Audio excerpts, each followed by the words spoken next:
everybody. Jurnal boleh sih jurnal.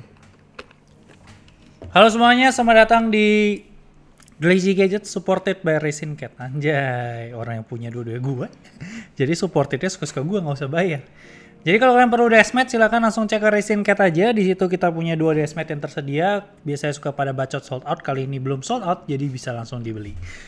Untuk minggu ini Nothing Phone tidak ada, jadi benar-benar nothing ya. Jadi kita nggak akan bahas Nothing Phone. Jadi kalau kalian masih ngerasa, aduh mana nih bang berita-berita kepurukan Nothing Phone, handphonenya rusak, udah nggak ada. Satu-satunya berita terbaru yang bisa gue kasih lihat cuman ada orang membuat garskin Nothing Phone, ngebuat dia jadi warna hitam merah. Jadi transparannya hilang. Gue nggak ngerti otaknya di mana. Orang kan maksud gue Nothing Phone emang didesain transparan belakangnya. Kenapa anda bikin tidak transparan? Tapi setidaknya ini bisa menjadi gambaran kalau kalian tuh mau menutup si garisnya dengan warna lain, itu bisa merubah warnanya. Jadi kemungkinan besar kalau punya warna biru. Oke? Berita pertama datang dari WhatsApp. Ini sebuah berita yang tidak penting tapi penting. Apalagi buat reviewer ataupun yang kerja seperti saya. Akhirnya sekarang official WhatsApp itu udah bisa mindahin chat dari iOS ke Android dan Android ke iOS atau vice versa atau semuanya segala macam itu semuanya sudah bisa. Tapi kalau pindah dari iOS ke Nokia jadul bapak kau belum bisa, dari Android ke Sony Ericsson mama kau juga belum bisa. Terus kedua kita ngomongin Netflix. Ini kalau gue agak-agak lemas, gue masih sakit ya. Kemarin gue habis demam. Jadi kalau minggu lalu tuh bukan demam, minggu lalu tuh kayak gue kerasukan setan. Gue kebanyakan nonton Incantation, jadi gue kerasukan, kali ini gue demam. Netflix ini katanya kehilangan 1,3 juta pendapatannya di kuartal kedua. Ini untuk US dan Kanada. Ini masih dibilang oke banget karena projection mereka itu kehilangan 2 juta. Dan ini tentu aja sejalan dengan apa yang udah diomongin jauh-jauh hari terkait mereka akan mengeluarkan iklan dan kerja sama Microsoft. Dan juga buat orang-orang yang tidak tinggal bareng, tidak kumpul kebo, itu harus membayar uang lebih. Yang pertama kita ngomongin iklan, ini juga menjadi sebuah hal yang ternyata cukup mengganggu. Kalian ini udah bayar lebih murah, kalian kena iklan, tapi ada kemungkinan besar tidak semuanya akan tampil di Netflix kalian. Jadi akan ada mungkin beberapa studio yang tidak terima kalau konten mereka itu ada iklan. Karena kata Netflix di sini dia akan mencoba membuat iklan ini seamless, jadi nggak kayak TV kalian yang di rumah. Dan ini akan sesuai dengan personal kalian. Dan ini akhirnya membuat sebuah pertanyaan besar. Jadi kalau saya sudah bayar lebih murah, saya tidak bisa nonton semuanya. Let's say gini, lu daftar Netflix terus nggak ada Stranger Things, ngapain lu nonton? Lu daftar Netflix buat apaan gitu? Kurang lebih seperti itu. Terus kalau ngomongin masalah nggak serumah harus bayar, ini juga sebagai implementasinya kalian nggak usah takut. Ini implementasinya hanya untuk Netflix TV atau jatuh itu kayak Netflix Home. Jadi kalau kalian pakai handphone dan segala macam harusnya nggak masalah. Bahkan kalau katanya kalian lagi vacation dan di hotel kalian punya smart TV, itu kalian bisa login dengan persyaratan kayak 1 kali setahun itu kalian nggak akan kena biaya. Tapi kalau ngomongin biaya, kurang lebih ini bakal kena di 3 USD atau sekitar 45.000 per orang. Dan ini udah berlaku tuh di Republik Dominika, El Salvador, Guatemala, sama Argentina, dan ini akan berlaku di 22 Agustus mendatang. Jadi baik lagi, ini nggak akan terlalu berpengaruh kalau kalian pakai smartphone, kalian lebih demen nonton di iPad, di handphone, nggak akan ngaruh. Tapi kalau kayak orang-orang yang demen entertainment dalam layar besar seperti gue, harus bayar lebih lagi kan buat Netflix gitu loh. Maksud gue kan kita sekantor, satu akun punya Aldo kita pakai, ada kali 20 orang. Maksud gue, saya adalah tipe-tipe orang yang membuat Netflix runtuh gitu kan. Dimana ya dia juga sadar kalau dia kehilangan uang karena orang-orang seperti saya dan mungkin beberapa dari anda yang nebeng di akun Netflix teman anda gitu. Terus kalau kita ngomongin di brand kemarin habis kontroversi karena bikin sebuah skin namanya adalah something tagline yang gue lupa, better than nothing. Sekarang di brand keluar lagi satu skin yang sebenarnya bagus, tapi baik lagi tentu kita ngomongin di brand dia tidak peduli dengan copyright. Kemarin udah kena di PS5, Nothing mungkin tidak bisa nge-suara, tidak duit ya kan. Nah ini ada Teenage Mutant Ninja Pixel. Jadi karena pixel bagian belakang itu ada segaris, ini dia bikin semuanya warna hijau dan untuk garis kameranya itu dibikin kayak si Leonardo, Michelangelo, Donatello, sama Raphael. Kalau Anda tidak tahu mungkin masa kecil Anda tidak pernah ketemu dengan kura-kura ninja ini, jadi mungkin tidak relate, tapi kalau dari gambarnya mungkin kalian dapat gambaran. Secara idea, secara konsep ini salah satu yang cukup menarik buat gue dan mungkin ini akan memancing saya untuk Resin Cat kerjasama sama Teenage Mutant Ninja Turtle karena emang konsepnya menarik banget. Cuma balik lagi di brand 25 USD tentu aja tidak ada omongan terkait copyright. Lalu selanjutnya berita untuk kalian pecinta Fan Edition Samsung. Ini berbeda sedikit dengan Note series karena katanya kan Note series itu sudah hilang, mati selamanya, tidak akan tumbuh kembali dan akan masuk ke dalam kuburan. Nah, untuk FA series ini ternyata masih ada kemungkinan kalian tuh punya sebuah smartphone S series tapi dengan harga yang tidak terlalu mahal. Karena ternyata yang membuat S22 FE tahun ini nggak ada, itu adalah karena Samsung santai aja. Itu karena Samsung mencoba untuk nge-push penjualan dari S22 Ultra karena memang salah satu penjualan terbaik juga dan mengalahkan Note series juga.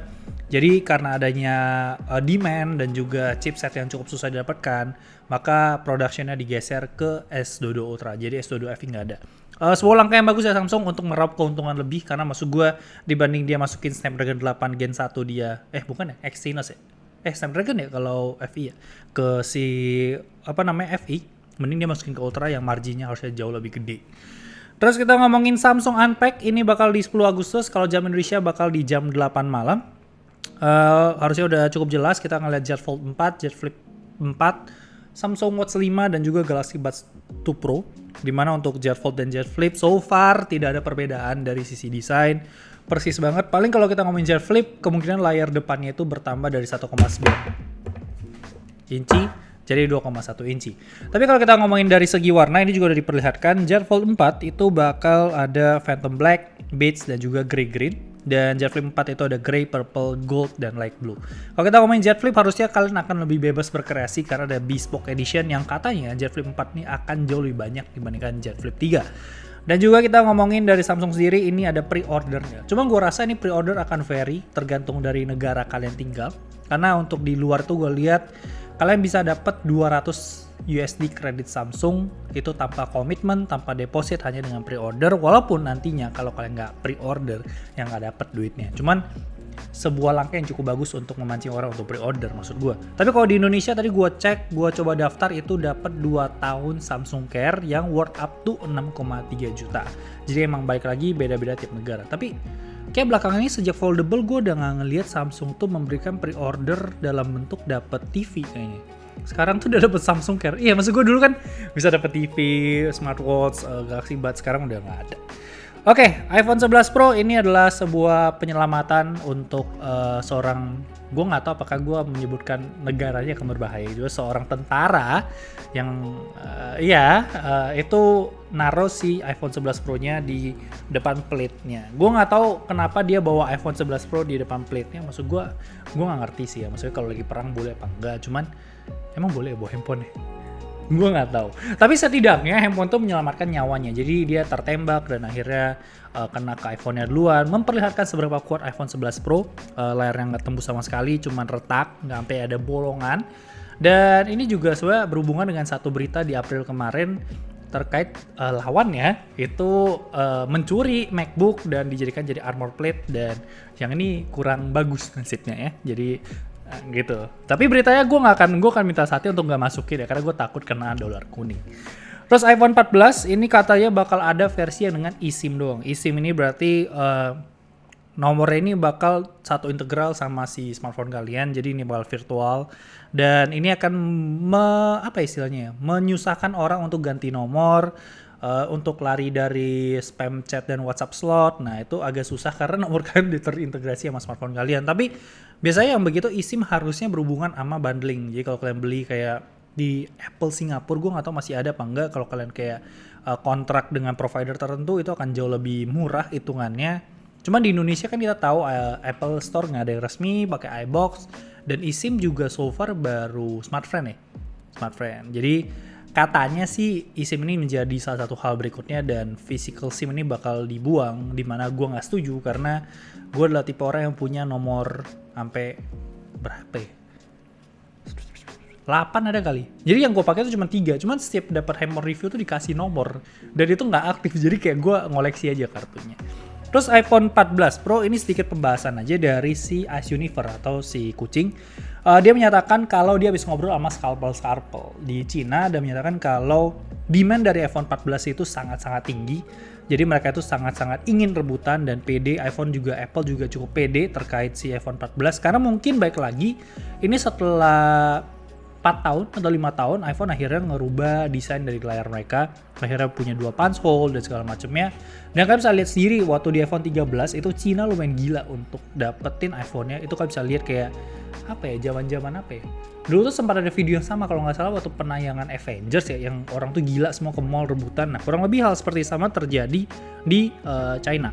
Dan ini menjadi sebuah gambaran kalau iPhone 14 Pro atau bisa dibilang high-end smartphone dengan 5G itu sangat mendominasi market China karena Huawei itu udah gitu. Jadi gue nggak tahu, buat gue pribadi hype iPhone 14 Pro tuh kebawa ke gue karena gue salah satu yang cukup tertarik buat ganti dari XR ke 14 Pro. Harusnya perubahannya cukup terasa, tapi let's see apakah ada uangnya atau enggak. Biasanya nggak ada. Dan terakhir kita ngomongin Chris Evans. Kalau kalian tahu, terakhir Chris Evans tuh pakai iPhone 6s yang akhirnya udah meninggal, handphonenya maksudnya, dan akhirnya diganti ke iPhone 12 Pro. Ini cukup aneh karena dia nggak ganti ke 13 Pro. Gue nggak tahu Chris Evans tuh otaknya apa, gue nggak ngerti ya. Tapi cara pikir dia aneh.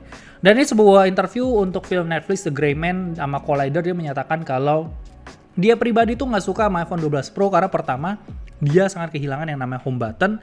Dan kedua, dia ngerasa kalau smartphone itu sangat berat. Jadi ketika kalian megang handphone kan biasa nahan pakai clinking dan itu mengganggu gitu.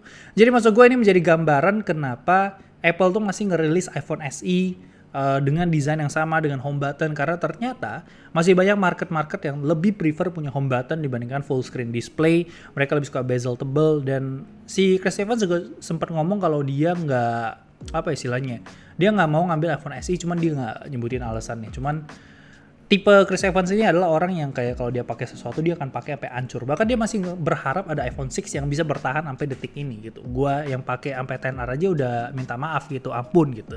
Kok itu aja untuk minggu ini. Sekali lagi jangan lupa beli Desmet dari sponsor saya, Racing Cat, maksud saya sendiri.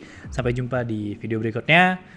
Jurnal next time mau masuk boleh, saya suka banget minum jurnal apalagi dengan promo GoPay. Bye bye guys.